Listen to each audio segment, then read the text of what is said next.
এই পৃথিবীতে সবচেয়ে দীর্ঘ সময় হলো মৃত্যুর ঠিক আগের সেই এক মুহূর্ত, যেখানে মন চায় বাঁচতে, চায় ভালোবাসতে, কিন্তু শরীর হার মানে। কল্পনার গহ্বরে ডুবে যাওয়া এক মৃত্যু মুহূর্তের গল্প। সময়টা আমেরিকান গৃহযুদ্ধে।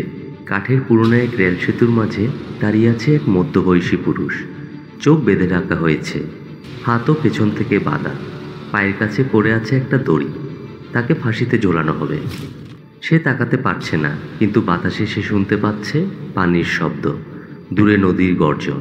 তার নাম প্যাটন পার্কার। একজন সাধারণ মানুষ, কিন্তু সে ছিল এক দেশপ্রেমিক। সে সরাসরি যুদ্ধে লিপ্ত ছিল না, কিন্তু সে বিশ্বাস করত শত্রুর বিরুদ্ধে কিছু না কিছু করা উচিত। একদিন এক অপরিচিত সৈন্য তার বাড়িতে আসে। সৈন্যটি তাকে বোঝায়, যদি কেউ সেই ব্রিজটা উড়িয়ে দিতে পারে তাহলে শত্রুপক্ষের অনেক ক্ষতি হবে। প্যাটন মনে মনে ভাবে এটাই তার সুযোগ দেশপ্রেম দেখানোর, বীর হবার। কিন্তু সে জানতো না যে সৈন্যটি এসেছিল সে আসলে ছিল শত্রুপক্ষের গুপ্তচর। এখন প্যাটনের চোখ বন্ধ, তার শরীর ঠান্ডা ঘামে ভেজা। তার মাথায় শুধু একটাই চিন্তা, আমি কি এখনই মারা যাব? কিন্তু হঠাৎ দড়িটা কেটে যায়, সে নদীতে পড়ে যায়। বাঁচতে বাঁচতে উঠে, শ্বাস নেয়, মুক্ত বাতাস। সে বেঁচে আছে।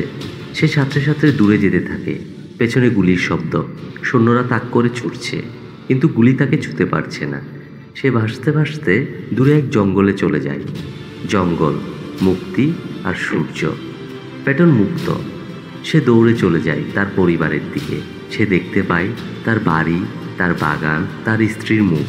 দৌড়াতে দৌড়াতে সে বাড়ির সামনে পৌঁছে যায়। তার স্ত্রী ছুটে আসে, হাত বাড়িয়ে দেয়।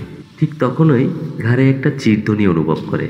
সে বুঝতে পারে সবটাই ছিল তার কল্পনা। তার শরীর তখনও সেতু থেকে ঝুলে আছে। সে নদীতে পড়ছে, সাঁতার কাটছে, মুক্ত হচ্ছে। সবটাই ছিল তার মস্তিষ্কের শেষ কয়েক সেকেন্ডের স্বপ্ন। মৃত্যুর মুহূর্তে জীবন বাঁচার এক কল্পিত যুদ্ধ।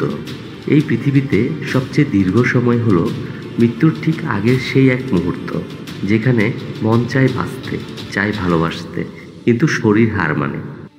প্যাটন পার্কার বেঁচে থাকতে পারেনি, কিন্তু মৃত্যুর আগেও সে একবার জীবনের স্বাদ পেয়েছিল তার কল্পনায়, তার আশা ভরা হৃদয়ে। এই কল্পনায় তো মানুষের সবচেয়ে বড় শক্তিশালী অস্ত্র, এমনকি মৃত্যুর বিপরীতেও।